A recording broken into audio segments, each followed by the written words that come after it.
My friend Nandan Nilekani is one of India's best-known entrepreneurs. He led the creation of the world's largest biometric ID system.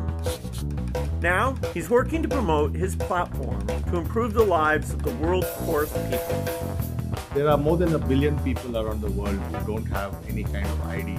You can't do anything in life without an ID because people are mobile, they're migrant, and wherever they go, whether they want a job or whether they want to board a train or whether they want to get a bank account or get a mobile connection, if the person has no way of proving who they are, then they just won't get access to those services. So the challenge we had was, how do we give 1 billion people, many of whom don't have birth certificates, how do we give them ID? Aadhaar is the world's largest digital ID system and entirely based using biometrics to ensure uniqueness. Our enrollment was very simple: name, address, date of birth, sex, email ID and phone number if you wish, and the biometrics, the 10 fingerprints of both the hands, the iris of both the eyes, and a photograph.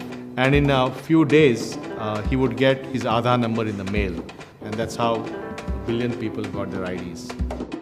You could use it when you're boarding a train or boarding an airline. If you want to open a bank account or if you want to get a new mobile connection, you could use it to get your entitlements. All these things I would use ID for. Let me talk about some of the opposition that the Aadhaar project faced. There was a huge argument on privacy. Cyber security, data breaches are important issues. All these debates have actually led to India putting in the checks and balances to ensure that it's used properly and wisely.